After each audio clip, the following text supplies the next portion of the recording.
Waalaikumsalam, silakan duduk Iya. di Dila ya. Iya. Gimana kabarnya? Udah lama gak ketemu. Alhamdulillah baik. Baik ya. Iya. Tadi sebelum sekolah udah sarapan belum? Sudah. Udah ya.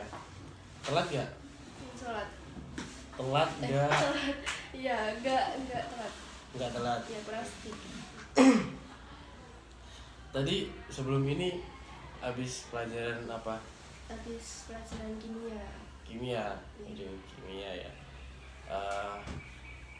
Dila masih ingat nggak kalau dalam konseling itu ada berbagai asas yang pernah saya jelaskan pada pertemuan kemarin?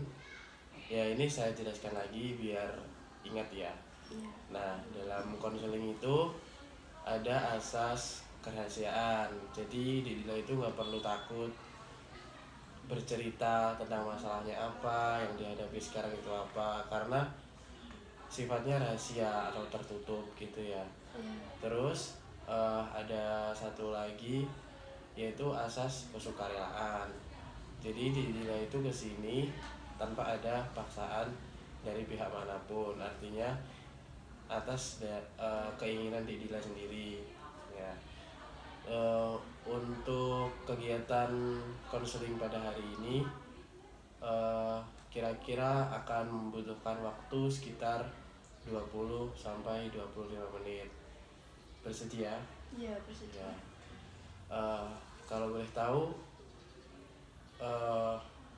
udah ada perubahan belum dari yang diceritakan kemarin? Alhamdulillah sudah ada perubahan. Perubahannya seperti apa? Sudah berani di kelas itu sudah mulai pede. Udah pede 100% gitu. Di luar juga Udah mulai pede juga di luar? Iya.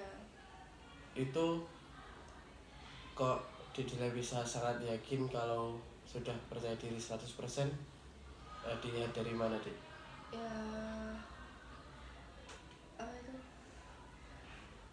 Dilihat dari ya keberanian pas gitu loh, pas disuruh maju guru itu sudah berani banget gitu. Udah berani? Iya. Yang kalau kemarin kan Dila bercerita kalau seumpama ada guru yang bertanya tapi sebenarnya Dila mengetahui jawabannya apa tetapi tidak berani untuk mengucapkan, itu udah ada perkembangan belum? Sudah. Ya. Itu hal yang paling membuat maksudnya yang paling bisa untuk membuat Dila percaya diri itu apa? Gara-gara apa? Gara-gara itu motivasi teman-teman dan yang lain juga, seperti orang tua saya gitu. Contohnya motivasi teman-teman itu seperti apa? Ya itu, kamu harus pede 100%, jangan setengah-setengah gitu. Berarti teman kamu sering bilang gitu ya kepada Dila ya. Kalau dari dukungan orang tua, dukungannya seperti apa? Harus percaya diri dimanapun berada gitu. Jadi Dila sekarang sudah bisa percaya diri 100%. Iya. Gara-gara sering mendapat motivasi dari teman sama dukungan juga dari keluarga gitu ya. Iya. Lalu untuk masalah lain apakah ada? Pelajaran itu sulit dimengerti. Pelajaran seperti pelajaran apa? Kimia. Yang tadi pelajaran itu ya? Iya. Maksudnya sulit dimengerti itu bagaimana? Ya sulit dipahami, gurunya itu menerangkan tapi fokus ke materi terus gitu, gak ada jedanya. Kayak jadi biasanya kalau diajar tuh ngantuk gitu. Berarti guru yang menerangkan materi kimia ini menurut Dila terlalu berfokus pada materi. Iya. Sampai lupa seperti kayak break dikit gitu. Iya. Oh, iya. Lalu solusinya bagaimana kalau Dila merasa kesulitan itu? Kalau di rumah tuh belajar sendiri lewat YouTube. Belajar sendiri lewat YouTube Ya, itu bisa menangkap kalau Dila. ya bisa sedikit-sedikit bisa paham Sudah daripada gimana? keterangan guru. Oh, daripada keterangan guru. Kalau seumpama nih lagi ngumpul sama temen, sudah pernah tanya-tanya belum? Contohnya kayak Dila minta temen untuk menerangkan tentang materi kimia yang seumpama tadi habis dipelajarin gitu. Temennya juga nggak paham, sama-sama nggak paham ya, jadi Hmm. belajar bersama. Lalu untuk kendala lain, Ya mengatur keuangan itu juga agak sulit. kesulitannya di Itu nggak, gimana ya, sulit untuk mengatur, untuk ditabung dan buat jajan tuh bingung. oh berarti Dila masih kebingungan antara menabung untuk masa depan sama menabung untuk jajan gitu. Ya, Eh, Kira-kira hal apa yang bikin Dila kebingungan antara dua pilihan itu tadi? ya biasanya kan ya kalau kelas sekolah diajak teman-teman gitu loh, uang yang udah dikumpulkan ya udah buat itu jajan lagi. Berarti awalnya itu Dila sudah mengumpulkan uang, tetapi sewaktu pulang sekolah Jajan temen-temennya lagi. sering ngajak buat beli jajan gitu. Iya, Jadi uangnya habis. iya, Itu setiap hari sudah pasti habis. enggak, biasanya dikasih lebih orang tua. Oh gitu. Terus kalau boleh tahu gimana nih rencana Dila setelah lulus dari sekolah ini? Mau melanjutkan kuliah. Lanjutkan kuliah Iya, di mana? di Malang, Di Malang. Ngambil jurusan? manajemen. Oh, udah itu ya, udah mengetahui gimana untuk kedepannya gitu ya. Insya Allah. Iya. Kalau di luar bidang akademik, Non akademik ya. ya yang non akademik. Itu maksudnya gimana? Maksudnya yang tidak eh, terlalu sama materi itu loh, materi sekolahan gitu. Misalnya Yang hobi, disuka, hobi. ya gitu-gitu. Hobi lari, Lari, badminton, ya. badminton. Olahraga ya. Ya olahraga. Terus kalau ya meneruskan yang seperti yang non akademik itu nanti besoknya pengen jadi apa? Pengen jadi atlet. Atlet. Iya. Atletnya atlet Jadi hobinya kurang satu. gimana? Hobinya kurang di seni. Tambah lagi di bidang seni ya. Iya. Nah itu kalau menurut kamu bagaimana cara menyampaikan hobi kamu untuk masa depannya itu? Ya latihan setiap hari gitu. Mengolah yang saya inginkan itu ya, di bidang seni saya latihan seni setiap hari gitu. Latihan aja, Iya, iya latihan. tidak mengikuti seperti organisasi atau lainnya gitu. Mengikuti. Berarti menurut Dila ini tetap latihan terus sampai maksudnya sampai benar-benar bisa, terus ditampung juga dalam organisasi begitu ya. Iya. Eh, Kalau kembali ke bidang akademik ini Dila udah mengetahui belum jalur-jalur apa aja sih yang ada buat bisa masuk ke perkuliahan itu? Belum.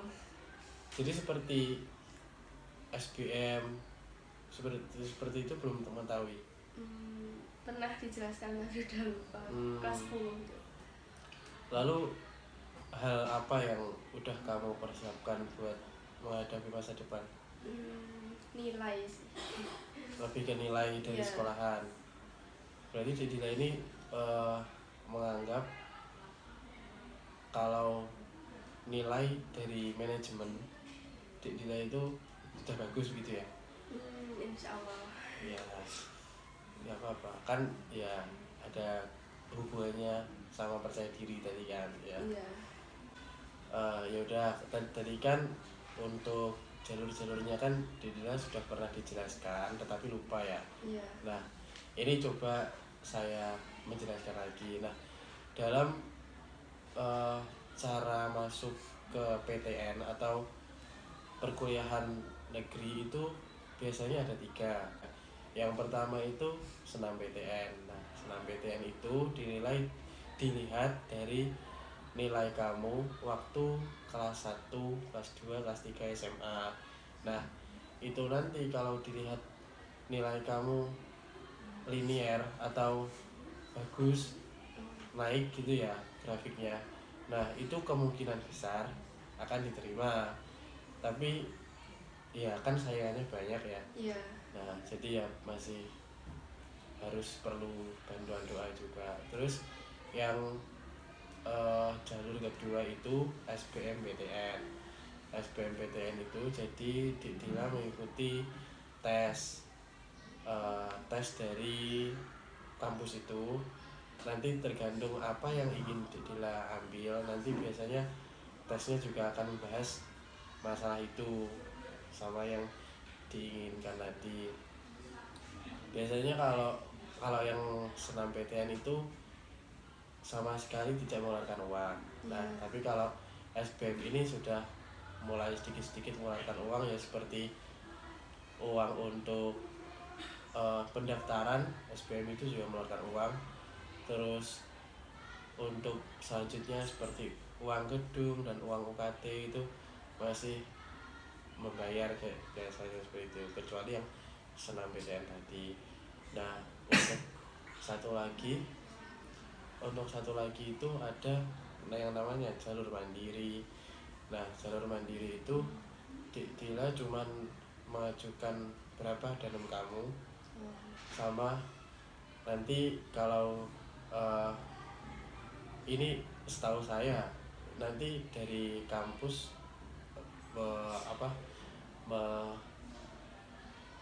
akan memberitahu berapa uang yang harus dikeluarkan agar bisa masuk ke dalam kampus tersebut.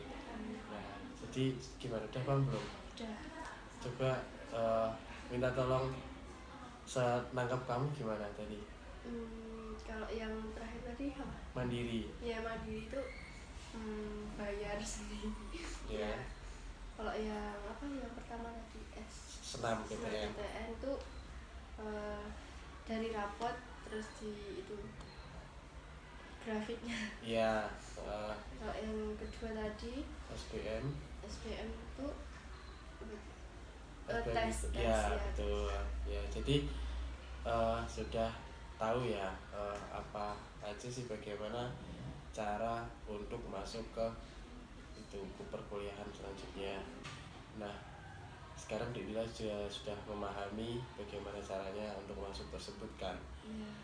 Lalu untuk keinginan atau cita-cita Dila untuk masa depan apa sih? Pengen mempunyai bisnis gitu, bisnis sendiri. Pengen membuka usaha. Iya, gitu. usaha. Usahanya seperti apa tuh?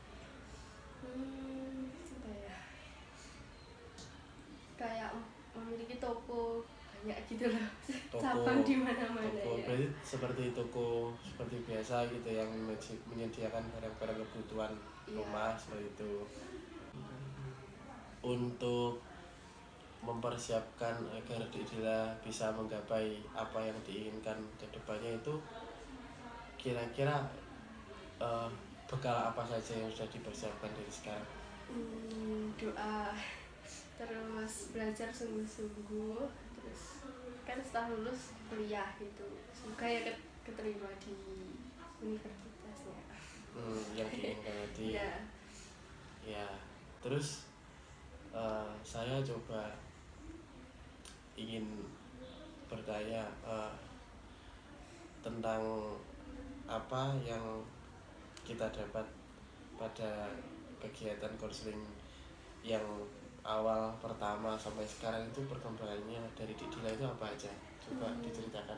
Yang pertama itu menceritakan masalah saya yang kurang percaya diri dan sulit mengatur keuangan, dan nilai kimia saya kan jelek. Ya. Yang kedua, saya mendengarkan motivasi dari teman saya dan hujatan yang itu saya jadikan motivasi. Terus yang ketiga, sudah percaya diri tapi baru 70%. Kok yang sekarang itu sudah percaya diri 100% dan nilai kimia saya sudah agak naik. Itu untuk pelajaran kimia itu yang kamu lakukan untuk memperbaiki apa deh? Ya belajar sendiri, mandiri. Belajar mandiri ya. Ya di rumah. Ya. Kalau menurut Dik Dila sendiri, menurut kamu apa sih yang kita peroleh dari kegiatan ini? Saya bisa mengerti itu yang itu jurusan jalur untuk masuk ke kuliah itu. Ya, kalau lebih ke internal, maksudnya dari diri Dik Dila sendiri. Dapat merubah saya 100% gitu. Jadi, yang awalnya nggak percaya diri terus percaya diri. Lalu untuk berbagai masalah lain seperti kurang memiliki nilai yang bagus dalam kimia, terus tidak bisa memanajemen waktu, itu sudah ada perkembangan belum? Sudah ya. Kalau gitu saya coba ingin Dik Dila untuk menyimpulkan apa yang kita dapat pada kegiatan pada pertemuan kali ini. Apa nih? Saya dapat percaya diri dan 100%. Sudah dapat mengatur keuangan itu udah niat gitu loh. Ya, terus ya saya dapat mengetahui jalur-jalur untuk masuk ke kuliah. Oh, ya berarti Dik Dila sudah menangkap ya dengan apa yang kita lakukan pada kegiatan konseling pada hari ini. Kalau begitu, berhubung ini waktunya sudah seperti perjanjian kita yang di awal tadi sekitar 20-25 menit, dan Dik Dila juga menjelaskan bagaimana perkembangan Dik Dila selama ini yang awalnya memiliki masalah kurang percaya diri di dalam lingkungan sekolah dan lingkungan luar, sekarang sudah bisa percaya diri dengan cara menjadikan hujatan sebagai motivasi seperti itu. Lalu untuk permasalahan dalam hal nilai kimia tadi Dik Dila juga sudah menjelaskan kalau kalau di rumah itu sering belajar mandiri dengan cara menonton YouTube. Lalu masalah selanjutnya seperti kesusahan mengatur uang, nah itu Dik Dila juga sudah mulai bisa untuk menyisihkan uang saku sekolahnya untuk keperluan masa depan gitu ya. Ya sudah, kalau begitu kita tutup saja kegiatan konseling pada hari ini. Terima kasih untuk Dik Dila sudah menjelaskan. Ya. Waalaikumsalam.